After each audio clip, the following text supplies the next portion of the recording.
Husain bin Tahir dikatakan batalnya ibadah seseorang itu adalah kalau dia menjalankan amal ibadah apapun karena orang atau makhluk, bukan karena Allah.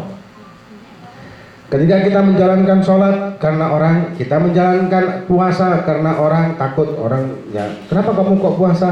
Ya takut kalau saya tidak puasa nanti orang kampung mencibir saya, nanti mengolok-olok saya. Kenapa kamu kok puasa? Saya takut sama bapak saya. Kenapa kamu kok puasa? Saya takut sama suami. Ini dikatakan bisa membatalkan pahala puasa batin kita, karena kita melakukan ibadah karena orang. Padahal apa perlunya sama orang? Kita perlunya sama Allah. Kita boleh takut sama orang dan kita bisa bersembunyi dengan manusia siapapun, tapi kita tidak bisa bersembunyi dari Allah. Kita bisa sembunyi di mana saja tanpa ada orang yang tahu. Tapi kita di mana saja bersembunyi Allah pasti tahu. Ya maka jangan menghiraukan manusia, tapi hiraukanlah Allah. Sempurnakanlah Allah. Dalam menjalankan ibadah kepada Allah, sempurnakanlah kita. Hati kita sempurnakan, zahir juga kita sempurnakan. Jadi kalau kita melakukan pekerjaan karena ada beberapa pertanyaan begini, kalau begitu orang sholat, ibadah, puasa dan lain sebagainya untuk mengharapkan surga berarti tidak ikhlas, atau kalau dia takut ke neraka berarti tidak ikhlas? Jawabannya itu ikhlas namanya. Kalau kita ibadah karena manusia itu yang tidak ikhlas. Kalau kita takut neraka itu bukan kepada makhluk takutnya, tapi takut kepada murkanya Allah. Yang punya neraka kan Allah. Yang bisa masukkan kita ke neraka siapa? Allah. Yang bisa mengeluarkan kita dari neraka Allah juga. Begitu juga kalau kita ibadah ingin mengharapkan pahala dan surga, apakah berarti kita ikhlas? Iya, ikhlas. Kenapa? Karena yang punya surga Allah, yang bisa masukkan kita ke surga juga Allah, yang bahkan naudzubillah bisa mengeluarkan kita lagi dari surga, yang dikatakan ahli tauhid itu tidak mungkin terjadi, tapi bisa saja terjadi. Dikatakan hanya Allah. Jadi kalau kita mengharap kepada Allah, balasannya itu bukanlah riya dan tetap dinamakan ikhlas. Kalau kita takut sama Allah hingga kita melakukan ibadah karena takut sama Allah, juga bukanlah riya, tapi itu juga dinamakan ikhlas. Memang yang lebih sempurna adalah kalau kita ibadah karena cinta kepada Allah semata-mata, tanpa pamrih. Sebagaimana seseorang itu, ya para ibu-ibu di sini misalkan dia melakukan perintahnya suami tanpa pamrih, itu kan lebih hebat daripada melakukannya dengan pamrih. Saya mau memasakkan masakan yang paling enak buat suami, tapi dengan syarat saya belikan baju. Nah kan, dengan syarat 1 gram di cincin. Nah loh kan, nah, ini kan dengan syarat toh, berarti dengan pamrih. Nah lebih indah kalau misalkan saya mau memasakkan apa yang kamu mau wahai suamiku tanpa pamrih apapun. Jadi engkau membelikan aku baju kah, tidak kah, silahkan terserah. Mau membelikan aku perhiasan kah atau terserah. Yang penting aku mau memberikan kenikmatan kepadamu. Makan yang kamu sukai apa aku berikan, aku bikinkan tanpa pamrih. Itu kan lebih nikmat sebetulnya. Walaupun kalau misalkan dengan pamrih, boleh nggak? Boleh nggak? Saya masakin tapi berikan baju ya. Boleh nggak? Saya mau masakin, saya mau jaga anak, saya mau begini tapi dengan pamrih, boleh apa enggak?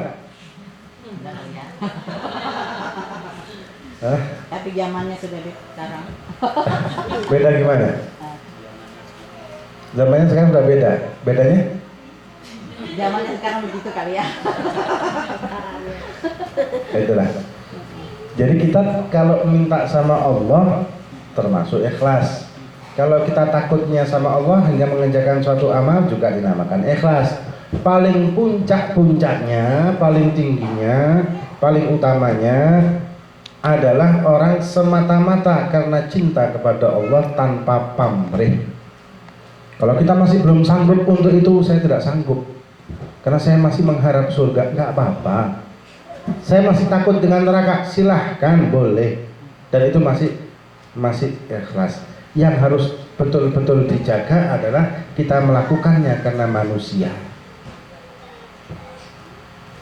Tapi kalau misalkan melakukan karena manusia itu karena perintah Allah, itu juga dinamakan ikhlas. Salah satu contoh para ibu-ibu mentaati perintah suami bukan karena takut suami, tapi karena takut Allah.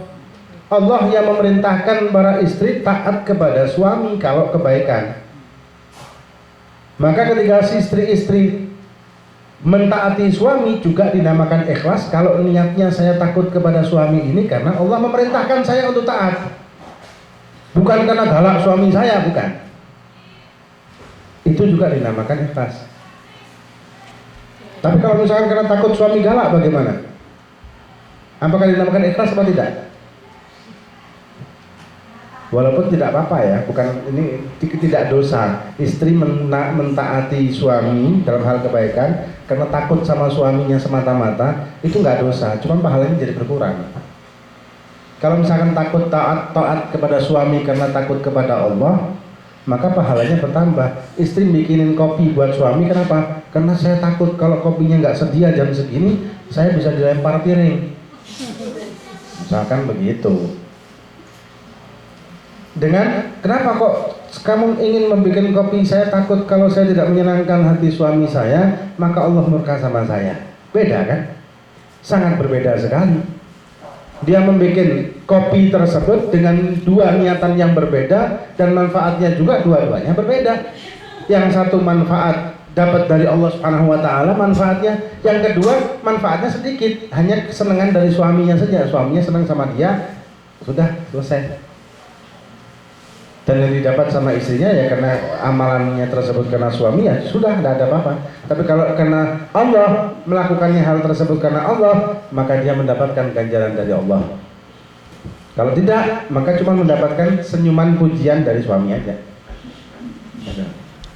Jadi ketika kita masuk ke dalam bulan Ramadan dan juga amal ibadah yang lainnya yang perlu kita perhatikan, salah satunya adalah jangan sampai kita membatalkan puasa tersebut secara batinnya. Begitu juga membatalkan ibadah-ibadah yang lain secara batinnya. Dan itu sekedar karena ini majelisnya mungkin ada terusan bab zakat ya. Nah,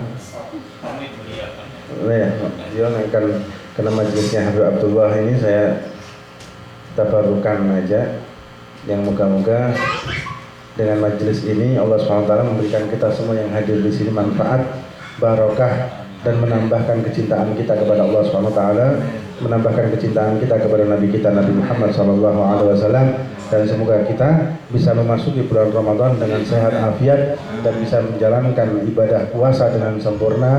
Dan moga-moga kita mendapatkan pahala puasa dengan kesempurnaan amal kita, dan moga-moga kita menjalankan amal-amal ibadah tersebut, moga-moga dijadikan oleh Allah amal kita tersebut amal yang ikhlas, dan moga-moga kelak kita yang kiamah mendapatkan ganjaran dari Allah Subhanahu wa taala dengan ganjaran yang sempurna dan masuk ke dalam rombongan Nabi Muhammad sallallahu alaihi wasallam.